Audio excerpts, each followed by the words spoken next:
E aí, pessoal, tudo bem? Beleza? Então, olha só, hoje a gente vai ver a parte de cálculos dentro de propriedades coligativas, ok? A parte dos aspectos quantitativos das propriedades coligativas, ok? Então, vamos começar? Deixa eu compartilhar aqui com vocês, tá? Então, tá aí compartilhado os slides, né? Os aspectos quantitativos das propriedades coligativas, as leis de Raoult. Então, a tonoscopia. O que é tonoscopia? O abaixamento da pressão de vapor, quando se é adicionado um soluto não volátil em um determinado solvente, certo? Então, nós temos essas duas fórmulas aí, ó. ΔP sobre P0, que é igual a KT vezes W vezes I, ou ΔP sobre P0, que é igual a X1. Cada uma dessas incógnitas que estão presentes aí nas fórmulas, eu estou colocando aqui para vocês embaixo o que elas significam. ΔP sobre P0 é o abaixamento relativo da pressão. Então, se o exercício pedir deu o abaixamento relativo da pressão, você vai deixar as duas incógnitas. ΔP sobre P0, ok? Só o ΔP é a variação da pressão. É o abaixamento absoluto da pressão. São quantos ATMs ou quantos milímetros de mercúrio, de fato, diminuiu a pressão de vapor. Ok? P0, pressão de vapor do solvente puro, né, que é como se fosse a pressão inicial. KT, a constante tonoscópica, que você calcula, né, através da massa molar do solvente dividido por 1000.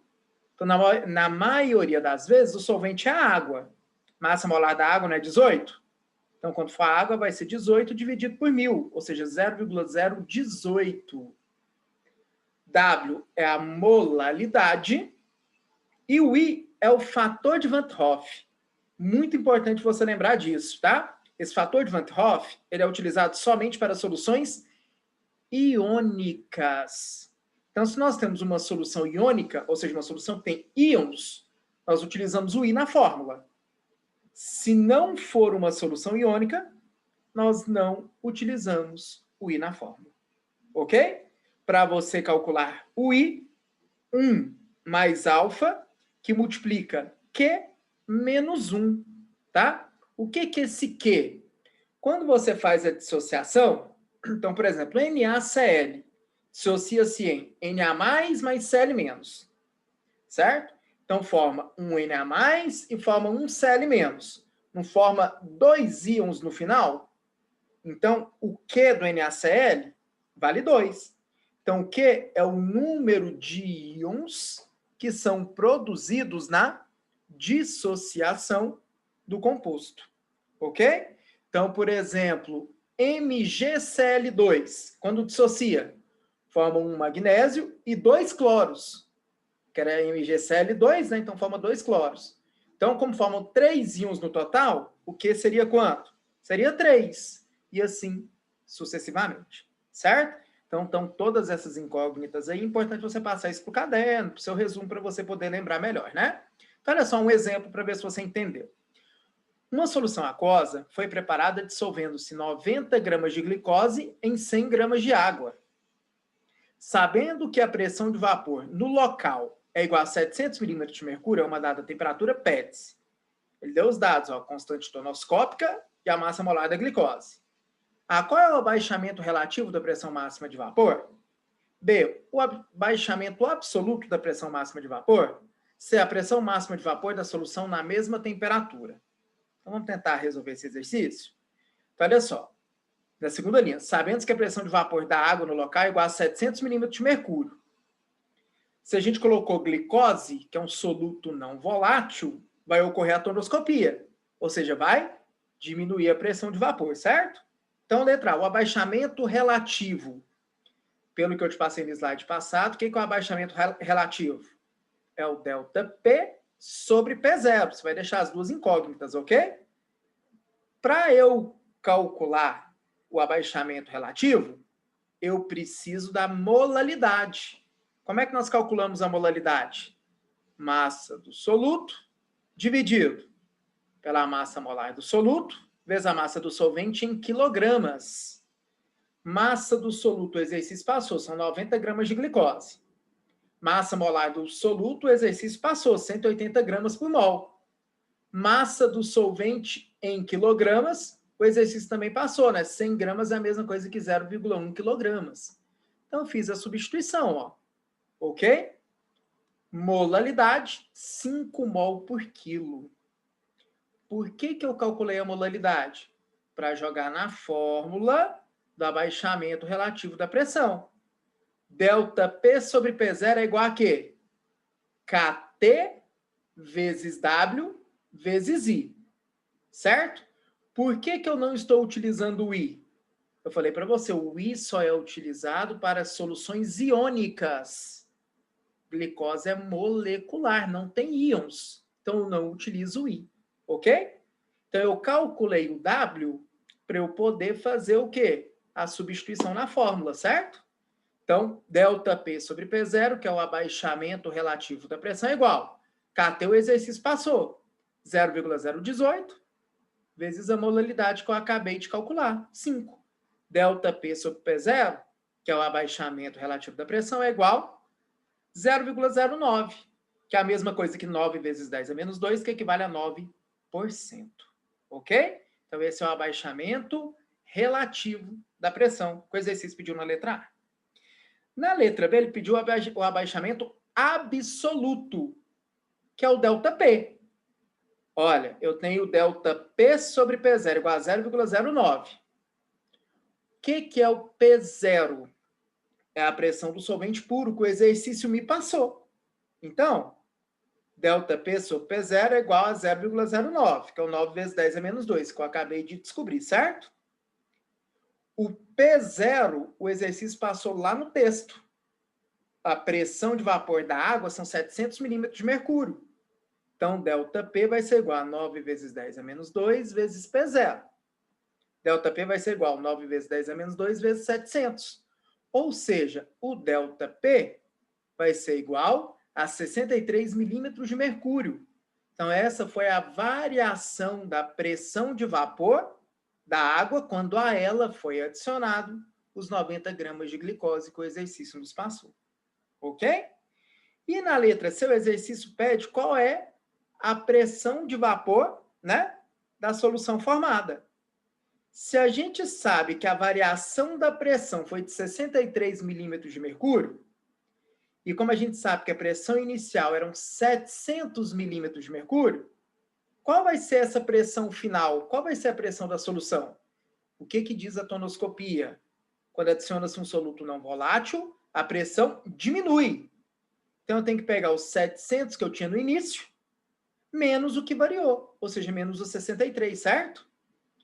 Então, ó, como a tonoscopia corresponde à diminuição da pressão máxima de vapor de uma solução, ocasionado pela adição de um soluto não volátil, pode-se afirmar que a pressão máxima de vapor na mesma temperatura é o que nós tínhamos no início, que é 700, menos o que variou, que foi 63. Ou seja, no final, a pressão de vapor diminuiu para 637 milímetros de mercúrio. Então, para que você resolva os exercícios, é essencial você saber o que significa cada uma das incógnitas presentes nas fórmulas. Tudo bem? Sobre a ebulioscopia e a crioscopia e a pressão osmótica, né? Então, nós temos, em relação à ebulioscopia e crioscopia, fórmulas muito parecidas. Ebulioscopia não é o aumento da temperatura de ebulição? Tá? A variação da temperatura de ebulição é igual a quê? KE, que é a constante ebulioscópica, vezes a molalidade, vezes o I. Você só usa o I em soluções iônicas. O que é a crioscopia? Diminuição da temperatura de congelamento. A variação da temperatura de congelamento é igual a Kc, que é a constante crioscópica, vezes o W, que é a molalidade, vezes o I, que é o fator de Van 't Hoff, que só é utilizado em soluções iônicas. E a pressão osmótica é derivada da equação de Clapeyron. Lembra? PV não é igual a nRT? A partir dessa fórmula, a gente consegue calcular a pressão osmótica. Então, Pi, que que é a pressão osmótica, é igual a molaridade vezes o R, que é a constante universal dos gases, vezes a temperatura em Kelvin, vezes o I, que só é utilizado para soluções iônicas. Então, é a utilização das três fórmulas, simples aplicação das fórmulas, ok? Vamos tentar entender como é que a gente trabalha com essas questões aí? Ó, primeiro exemplo. Sejam dadas as seguintes soluções aquosas. Coloque-as em ordem crescente de temperatura de ebulição. Nós sabemos que as propriedades coligativas não dependem da natureza da matéria. Não depende se é composto iônico, molecular, depende o quê? Da quantidade de soluto. Quanto maior a quantidade de soluto adicionado, maior é a influência na propriedade coligativa. Ou seja, maior vai ser a tonoscopia. Ou seja, maior vai ser o abaixamento, mais vai diminuir a pressão de vapor. Maior será a ebulioscopia, ou seja, maior será o aumento da temperatura de ebulição. Maior será a crioscopia, ou seja, menor será a temperatura de congelamento de uma solução. E maior será a pressão osmótica. Maior será a pressão necessária para que se evite a osmose. Então, para você entender esses exercícios, é muito importante que você saiba os conceitos das propriedades coligativas. As 4 soluções. A primeira solução ela é iônica. Compostos iônicos se dissociam. Então, nós precisamos de fazer a dissociação para sabermos quantos íons nós temos no final. Então, na primeira solução, o KBr se dissocia em K+, mais BR-. É 1 para 1 para 1. Se nós tínhamos 0,1 de KBr, então nós teremos 0,1 de K+, e 0,1 de BR-. Ou seja, nós teremos 0,2 mols por litro de íons no final. 0,1 de K+, 0,1 de BR-, o que dá um total de 0,2 no final. Glicose. A glicose é molecular, né? A sua fórmula, C6H12O6. Então, o que você tem no início é igual ao que você tem no final. Se tinha 0,3 no início, vai ter 0,3 no final. Sacarose também é molecular, C12H22O11, né? Então, se é molecular, o que nós temos no início, nós temos no final. Se nós tínhamos 0,1 no início, vamos ter 0,1 no final. Na2SO4 é iônico. Se é iônico, tem que fazer a dissociação. Então, Na2SO4 se dissocia em 2Na+, mas SO4 menos 2. Então, um desse forma 2 desse e 1 desse. Tínhamos 0,3, não tínhamos? Então, vai ter o dobro de Na, que é 0,6, mais 0,3 de SO4, porque a proporção é a mesma entre o início e o SO4, certo? Então, 0,6 de Na, porque é o dobro, mais 0,3 de SO4, nos dá um total de 0,9 mol por litro de íons. Então, tá vendo? Quando é composto iônico, tem que fazer a dissociação, para a gente saber quantos mols por litro nós temos no final. Coloque em ordem crescente de temperatura de ebulição. Quanto mais soluto dissolvido, maior é a ebulioscopia. O que é ebulioscopia? Aumento da temperatura de ebulição. Quanto mais soluto dissolvido, maior é a temperatura de ebulição. Quanto menos soluto dissolvido, menor é a temperatura de ebulição. Então, entre as 4, quem tem menos soluto dissolvido é a sacarose, que só tem 0,1. Então, a sacarose vai ser menor do que o KBr, que só tem 0,2, que vai ser menor que a glicose, que só tem 0,3, e que vai ser menor do que o Na2SO4, que na verdade nós temos o quê? 0,9 mol por litro de íons no final. Então, como ele tem maior concentração de íons, vai ter a maior ebulioscopia, ou seja, a maior temperatura de ebulição de todas. Ok? Então, para a gente saber a comparação, tem que se ter a ideia de qual é a concentração molar final dos participantes da solução. Ok? E para a gente finalizar, determine o ponto de início do congelamento de uma solução formada pela dissolução de 342 gramas de sulfato de alumínio em 1 kg de água. Dados: constante crioscópica 1,86 graus Celsius por molar, alfa 80%, temperatura de fusão da água 0 graus, massa molar do soluto 342 gramas por mol. Al2SO4, 3. É um composto iônico. Temos que fazer a dissociação. Então, nós temos 2 mols de alumínio e 3 mols de SO4. Mas, e para que isso? Se você jogar na fórmula da crioscopia, variação da temperatura de congelamento é igual constante crioscópica vezes o W vezes o I. O I a gente utiliza para solutos iônicos. Então, como é um soluto iônico, nós temos que calcular o I para podermos jogar na fórmula. Certo? Como é que a gente calcula I? 1 mais alfa que multiplica Q menos 1. O que é o alfa? É o grau de dissociação. Está aqui, ó, 80%. O que é o Q? É o número de mols formados na dissociação. 2 desse mais 3 desse não dão 5 mols?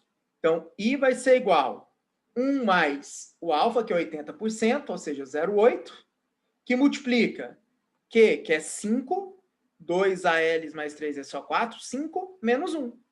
Se nós calcularmos, I vai ser igual a 1 mais 3,2, que dá 4,2. Então, quando estamos trabalhando com soluções iônicas, precisamos de calcular o I para podermos jogar na fórmula. Variação da temperatura de congelamento, Kc vezes W vezes I. Variação da temperatura de congelamento é igual a Kc, o exercício passou 1,86, vezes a molalidade. Olha só, nós temos a massa molar, 342 gramas por mol. Então, 1 mol não são 342 gramas? Nós usamos 342 gramas, ou seja, nós usamos 1 mol. Então, como é que calcula molalidade? É a massa, 342, dividido pela massa molar, que é 342, ou seja, 1 vezes a massa do solvente em quilos. 1 quilo de solvente. 1 vezes 1 dá 1. Então, por isso que a molalidade eu já fiz direto aqui, que é 1 vezes o I, que é 4,2. Então, são várias fórmulas envolvidas. Tem que memorizar essas fórmulas para poder fazer o cálculo certinho, tudo bem? Tá? Variação da temperatura de congelamento, 7,8 graus Celsius. O exercício não perguntou a variação. Ele quer saber o ponto de início de congelamento. A água não congela a 0 graus Celsius? O que é a crioscopia? É a diminuição da temperatura de congelamento. A variação da temperatura de congelamento foi 7,8 graus Celsius? Quer dizer que diminuiu 7,8 graus. Se a água pura congela em 0, e se a temperatura de congelamento diminuiu em 7,8 graus Celsius, podemos afirmar, então, que a temperatura de congelamento dessa solução foi de menos 7,8 graus Celsius. Ok? Então é isso, pessoal. Então, espero que vocês tenham conseguido compreender, tá? Tenta refazer os exercícios, passa para o caderno aí direitinho, tá bom? Tá isso, valeu, muito obrigado, até a próxima. Tchau.